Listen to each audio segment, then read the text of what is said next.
I'm back. I'm going to color this girl in gouache, mixed in gouache and watercolors. So she's on watercolor paper, drawn with the Prismacolor pencil. I have here a brush, round Princeton art brush company, blah blah blah, India, number 4. So it's I think it's more like an acrylic brush. I don't think it's properly watercolor brush. It's not a natural hair. It is synthetic brush. I have a piece of paper towel. This is my watercolors. There's Sennelier, French company Sennelier. It's not a huge set, but I have all my basics covered, and I have a few tubes of gouache, Naples yellow, burnt sienna, Venetian red, and Van Dyke brown. I don't have alizarin creams, and it dried up on me, so I'm using this permanent rose watercolor. So what I'm going to do first, I'm going to mix skin colors. So this is Naples yellow. I watered down a few drops. This is, so I'm going to try, and I'm going to mix it here a little bit. So I'm gonna use tiny little bit to make it slightly pinker, and tiny bit of this. So she's a white girl, mind you, and so a little bit orange, a little more of this, a little more of that. You keep mixing it until you see something that's convincing to use a skin color. Maybe you're matching your own, maybe you're matching your desired skin color. I'm just gonna go for this.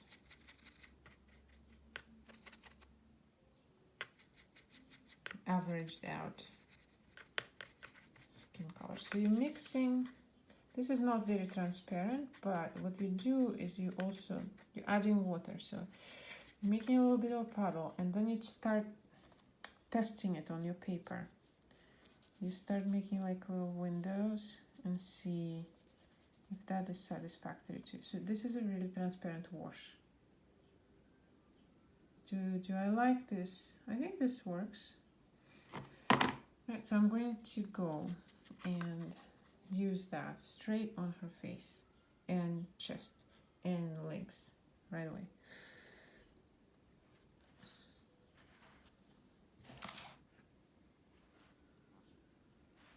So I'm going to leave a blaze and some areas on her cheeks and around her mouth and the nose that are white, and maybe a blaze spot of white on her forehead. So I'm planning as I go. So I'm doing this.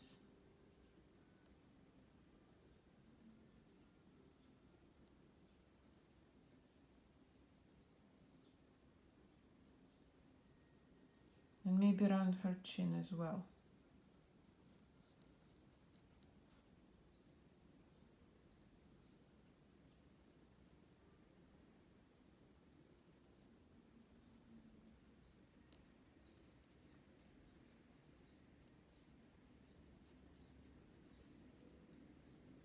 So what you're trying to do is to layer one even layer of this wash throughout the whole face, so you don't have it's nice and smooth. And then I dip again into my puddle there, and then I continue the neck. I'm not leaving anything white on the neck, maybe around the clavicle and here. Maybe not filling into the line, but leaving a little bit of white.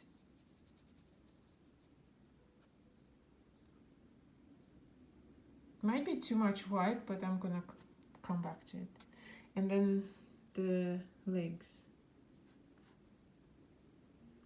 This one is gonna be in the shadow, so I'm gonna fill in the whole thing. Again, I'm not sweating, I'm going lightly. And here I'm gonna leave a bit of white in the middle.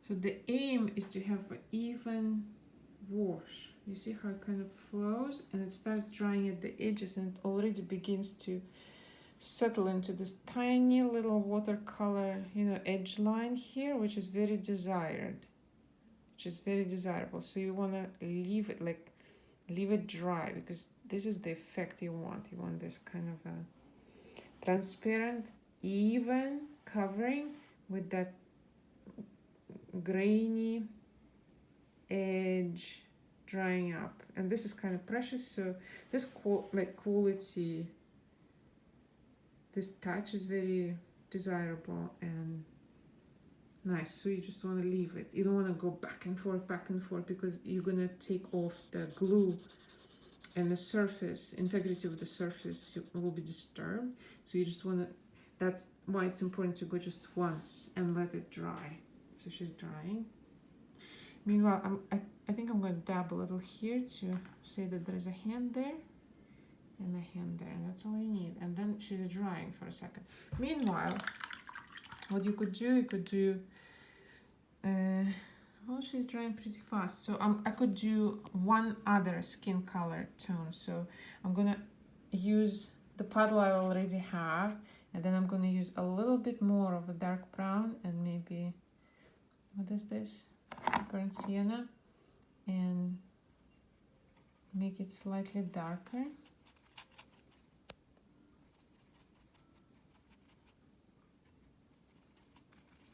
Because I want to shade it.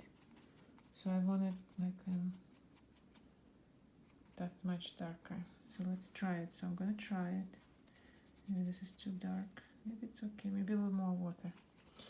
A little more water makes the same. Color remains the same, but transparency increases if you add water. And therefore the result would be a lighter wash, hopefully. I think this should do. And so with that darker shadow, you could go and shade the side of her head, the cheek, the ear, that shadow, around the eyes, under the nose, under the chin, underneath that hair strand, under the chin. I said this is on the chin, under the lip, maybe upper lip, under the chin. Also try to go in one layer.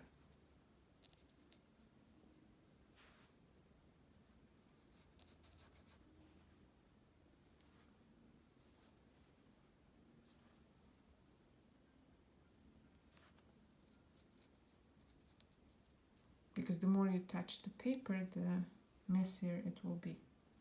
And again, I'm gonna leave it there, and then a little more for the legs.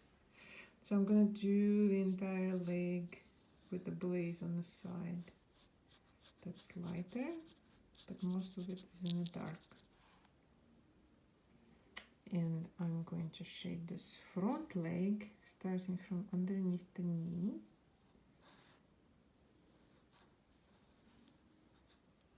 Then splitting it, making it thin. So again, it's kind of a line quality. So this becomes your line and a shape at the same time. So this is a line, shape, line, and it flows uninterruptedly. I'm going to make it very thin. And again, very thin here. And I hit there and there. I'm going to hit the hand, and I'm going to call it a day for the skin.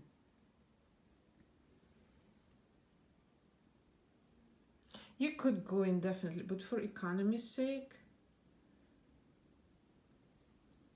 you want to stop. You want to maybe do a little hit of a darker brown under her chin. So I took a little bit of straight brown and mix it in. So it looks like this, slightly darker right now. I'm gonna put a spot under her chin.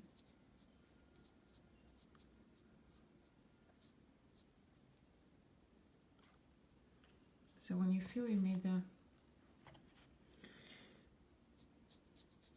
too much, you wipe your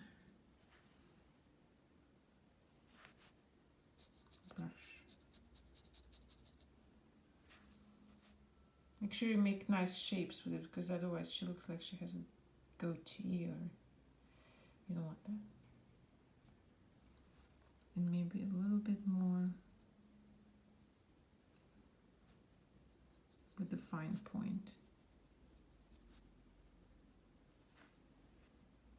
And you could work on this indefinitely. If it becomes like, you feel like the blazes are too much, you could take again a really light wash of your lighter skin tone, wash it down, make sure it's light, and then go over that whole blaze business and over her eyes so they're not like popping white, and soften it. You could make eyes even darker if you want. Like so. And then just a tiny little hit. I'm gonna mix this pink with a little bit of Venetian red and a little brown. So I'm kind of aiming for a natural looking lip color here. Maybe this is good enough. Kind of a terracotta.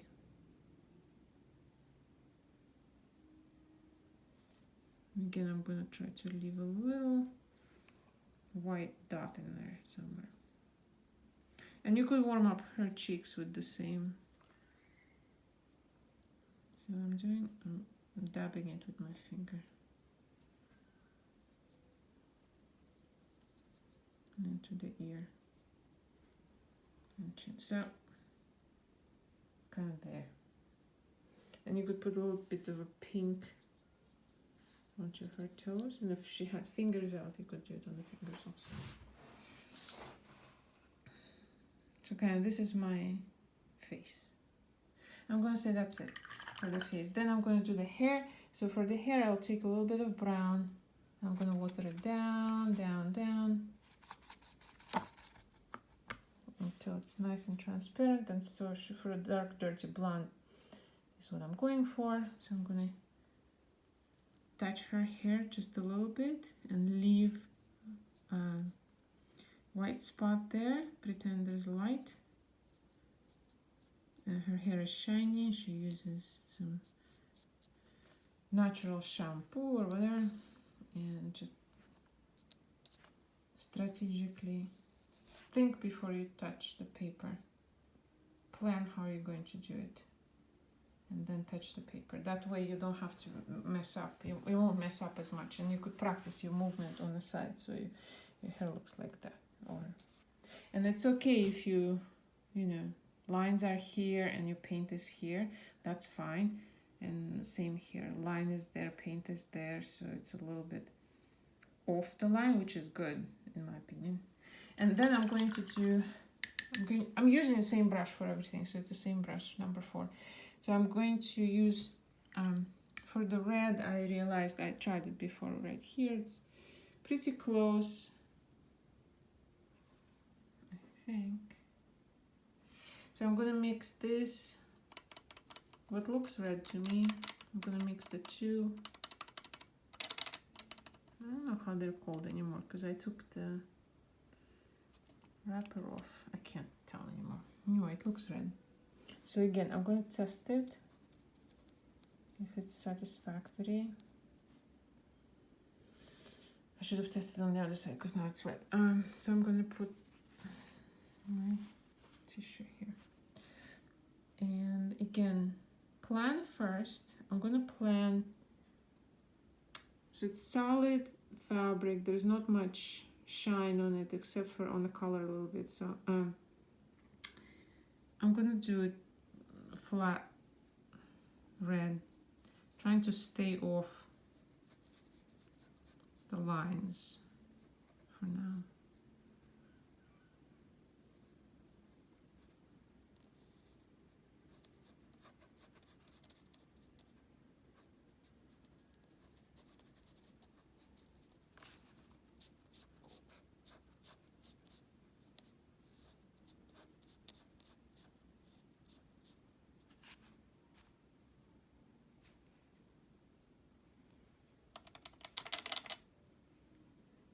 You could make a puddle on the side, so you could take some pigment from here and pre-mix it here,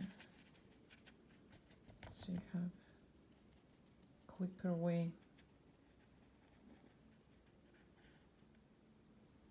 of grabbing some paint. So I'm continuing.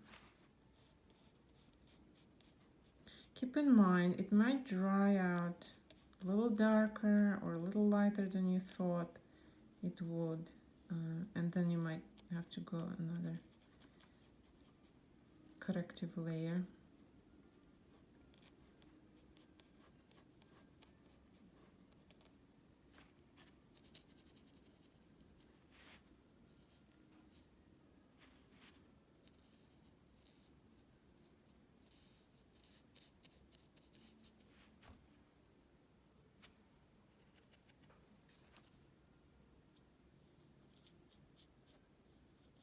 The reason I'm staying off the lines and not going over, even though you could see them through this transparent paint, is because oh,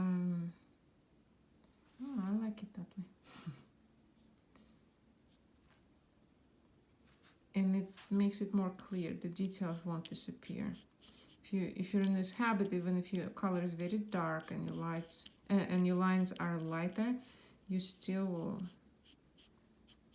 keep your drawing intact. So I'm gonna hurry up because this video is getting long.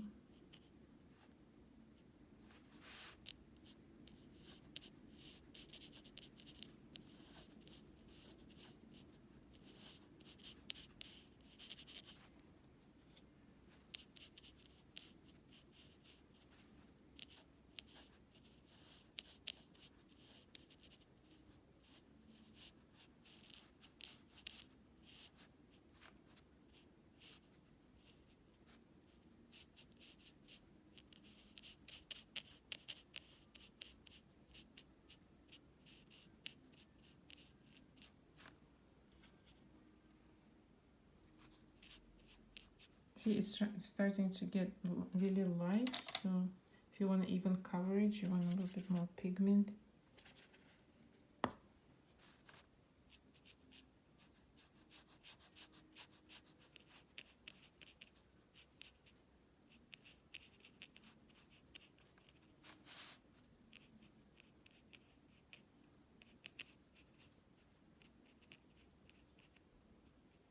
It also separates the shapes better when you stay off the lines and leave a little bit of white.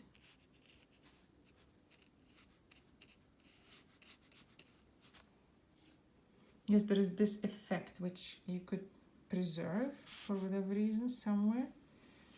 When there's not enough paint on your brush, it starts fading this way, and this could be something desirable as an effect on your watercolor, so that could be used to your advantage. You might try it here.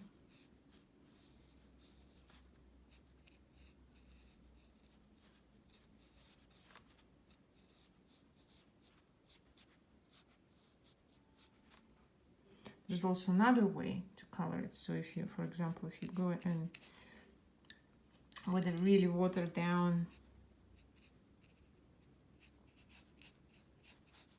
make a wash, also staying off your edges, and then you do this. Then you take a little bit of pigment, rather thick, and then you do this, and then it starts moving.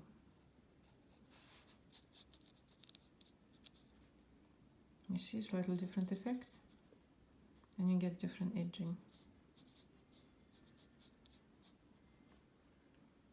It will dry out differently. Just showing you what else could be done, right? And for example, this you could do, maybe the interior of this coat is lined or lighter, but you could also do that.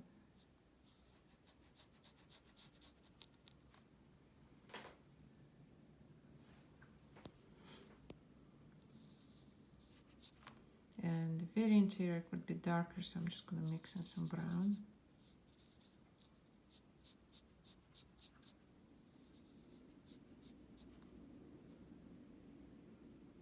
For example, or what you could do, you could water down your edges. Well, not here.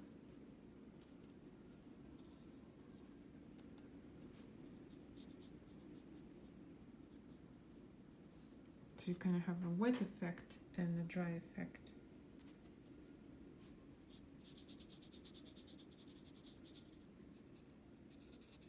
So play and see what you like best. So now she's all, the red is in, so you have to wait until it dries, and then you shade it.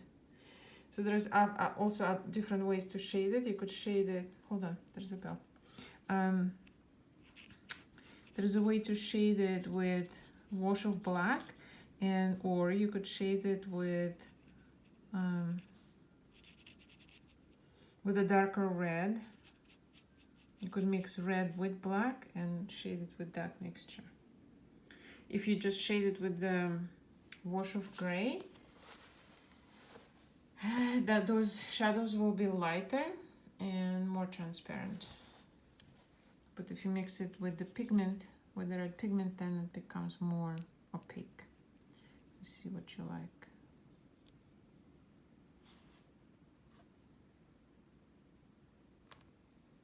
So there's that.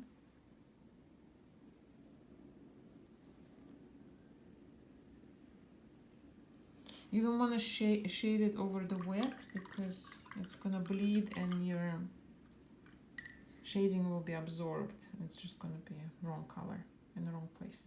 Okay, I'm gonna stop. See ya.